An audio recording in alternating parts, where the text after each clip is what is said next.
और इस बच्चे ने पढ़ाई में कहीं कमी नहीं रखी। मुझे ठीक से याद है कि रात को कई बार 12-1 बजे भी इस बच्चे को मैं देखता था पढ़ते हुए, मैसेजेस वगैरह कई बार आता था, कई बार कन्फ्यूज़न होता था। तो 12-1 बजे रात तक पढ़ना, फिर सुबह 5-6 बजे के बाद जगना। फिर आरसीसी का काम बहुत ही फिजिकली बहुत ही मुश्किल काम होता है, और आरसीसी के काम को जब एक बार शुरू करते हैं तो बिल्डिंग की छत पूरी नहीं होती तब तक छोड़ते और नहीं है, कंटिन्यू काम करते हैं। तो उस स्थिति में कई बार अब सुबह सुबह रूम में रहने वाले बच्चे कहाँ भोजन करके जाते हैं, तो कई बार भूखे पेट ही काम करना पड़ा है इसको, कई बार खुद की तबीयत भी खराब होती थी, तो किसको बताएं। इन सारे हालातों के बावजूद 209 अंक है इसके। जहाँ तक हम देख पा रहे हैं राजस्थान में ये अंडर 50 होगा एससी कैटेगरी में, और बाड़मेर में मुझे लगता है कि टॉप 10 में मुझे लगता है कि ये होगा। इस बच्चे की खास बात ये रही है कि इनकम का सोर्स घर में कुछ नहीं है, पिताजी की तबीयत ठीक नहीं रहती, अस्थमा के पेशेंट हैं और काफ़ी एज भी हो चुकी है तो काम नहीं कर पाते। फाइनेंशियल कंडीशन को देखते हुए सप्ताह में 2 दिन या 3 दिन तक आरसीसी का काम करने जाता है, और उस आरसीसी के काम में उसको लगभग 1000-1500 रुपये मिल जाते, और उससे ये अपने महीने पूरे का गुजारा चलाता। ऐसे करते करते उसने तकरीबन 3 साल पढ़ाई करी, और इस दरमियान पिताजी की तबीयत भी काफ़ी ख़राब हो गई थी। फिर रीट में दुर्भाग्यवश पिछली बार पेपर मैनेजमेंट ठीक नहीं होने की वजह से पिछली बार 1 नंबर से रह गया था। कि बहन ने मजदूरी करके दूसरों के खेतों में कुछ इसकी हेल्प करी, और इस दरमियान इसकी शादी भी हो गई थी तो कुछ जिम्मेदारियां और बढ़ गई थी, और इसने भी अपने तरफ से काम किया। इसकी जो बच्चे की जो मिसेज हैं उन्होंने भी उसको मॉरली कंप्लीट सपोर्ट किया, पिताजी ने भी बहुत सपोर्ट किया। इस इतने अच्छे अंक लाने, इन विपरीत हालातों के बावजूद भी ये उन सारे वर्ग को एक प्रकार से शिक्षा देता है जिनको घर वालों ने पूरी फैसिलिटी उपलब्ध करवा रखी है। ये उन सब वर्ग को शिक्षा देता है जो ये कहते हैं कि भाई सिलेक्शन होते नहीं है, या वो कहते हैं जो सुविधाओं के जो मोहताज है। तो ये कई समाज के कई वर्गों को प्रेरणा देता है। तब मुझे लगता है कि ऐसे लोगों को, ऐसे बच्चों को आगे आना चाहिए और अपनी बात बतानी चाहिए, ताकि समाज के वो सब वर्ग शांत हो जाए जिनके पास विभिन्न सारी सुविधाएं होने के बावजूद भी आगे नहीं आ पाते। उनको इससे सीखना चाहिए, क्योंकि कोई भी परिस्थिति व्यक्ति को पीछे नहीं रख सकती। यहाँ ठीक है, सफलता 1 साल 2 साल लेट हो सकती है, इससे ज़्यादा जोर नहीं है। मेरा नाम अचलाराम। सर, मैंने प्रारंभिक शिक्षा गांव से ही की थी, ढाणी में की थी, रानीसर से, और उसके बाद में सेकेंडरी जीएसएसएस सनाऊ से की थी, जो मेरे घर से 6 किलोमीटर दूर था। वहाँ पर भी पैदल आना, और 6 किलोमीटर सुबह पैदल जाना और पैदल आना होता था। उसके तत्पश्चात मैंने सीनियर रील से की, जो मेरे घर से करीबन 15 किलोमीटर थी। वहाँ पर भी 4-5 किलोमीटर दूर एक बस जाती थी, उस बस से जाना, बस से आना, ये सब सीनियर रील से की।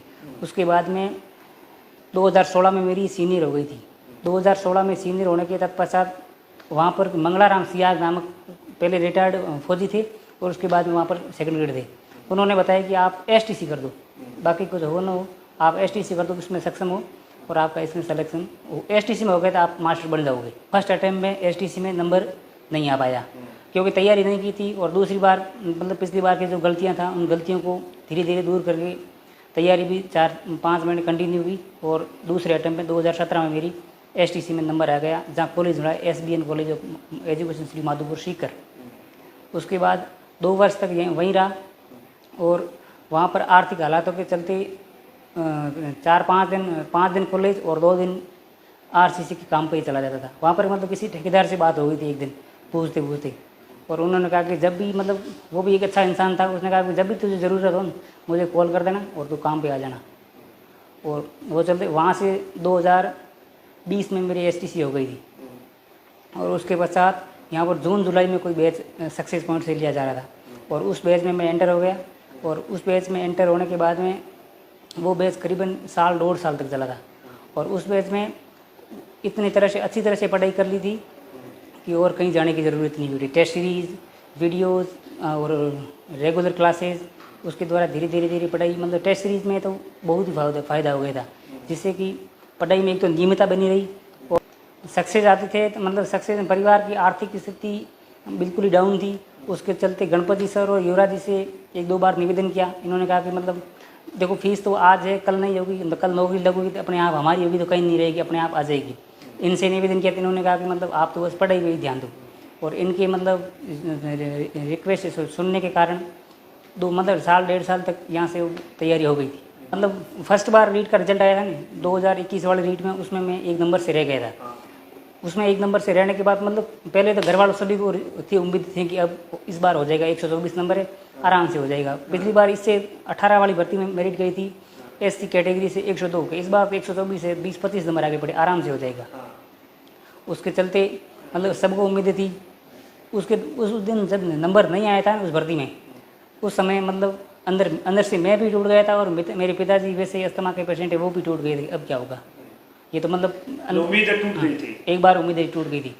उसके बाद में एक दिन गणपति सर से यहाँ से मिले, और उन्होंने कहा अब कोई ऑप्शन नहीं है, मतलब किसी से मतलब हर किसी को अपने मुंह से किसी जवाब दे सकते हैं, इस कारण आप अपने काम से जवाब दीजिए, पढ़ाई में लग जाओ। फिर पढ़ाई करते रहे गणपति सर से, यहाँ पर भी टेस्ट सीरीज ज्वाइन की। हफ्ते में मतलब एक दिन काम पे चला जाता था, और जैसे ये भर्ती नज़दीक आई थी ना, जैसे 2 महीने है, 2 या 3 महीने, उसके समय मेरी बहन यहाँ पर आर्टिक बना, मतलब उसकी शादी हो रखी है, तो उन्होंने मुझे मतलब बढ़िया अच्छी तरह से सपोर्ट कर दिया। उसके चलते हो गया, मतलब उसने वो खुद मजदूरी पे जाती थी और मुझे पढ़ाया करती थी। 3 पीढ़ी में नहीं है कोई, 3 पीढ़ी में नहीं। तो रिजल्ट आया उस दिन खुशी की, मैं सर आपको क्या बताऊँ, जैसे ही रिजल्ट आया मैं खाना खा रहा था सर, खाना खा रहा था उस समय मैं और मेरे पिताजी साथ मतलब पास में बैठे, अपन बैठे जैसे। उन्होंने कहा मैंने सर पापा रिजल्ट आ गया, अब मैं मास्टर बन गया हूँ। मैं उन्हें खाना उधर उधर दोस्तों पे फ़ोन आने लगे। फिर उन्होंने उनका जो रिएक्शन था ना, वो मतलब अस्थमा के पेशेंट है, उन्होंने कहा कि मेरी आधी समस्या तो दवाइयों से धीरे धीरे कट गई थी, और आधी से ज़्यादा समस्या अब तेरा सिलेक्शन होने से ही दूर हो गई है। गाँव के छात्रों के लिए समस्याएँ तो होती है, परिस्थितियाँ मतलब परिस्थितियों को अपन पहाड़ मान लेंगे ना, तो उसको परिस्थितियाँ किसके नहीं, ऐसा कोई नहीं है जिसकी परिस्थितियाँ नहीं हुई। यदि परिस्थितियों से डट कर रहे ना, तो ऐसा कुछ नहीं है जो कुछ संभव हासिल न किया जा सके। सक्सेस ने मतलब आज से 3 साल का जो सफ़र है उसमें मतलब सक्सेस पॉइंट का बहुत बड़ा, क्योंकि इनकी टेस्ट सीरीज है, मोटिवेशनल है, गणपति सिंह का जो निर्देशन है वो मतलब 15-20 दिन महीने में कभी कभी लगता था अब नहीं हो पाएगा, तो गणपति सिंह कभी कभी यूट्यूब पर वीडियोज़ के माध्यम से एक बार का ऐसा मार्गदर्शन देते थे कि 2-3 महीने के लिए कुछ नहीं चाहिए, बस किताबें लिखती थी।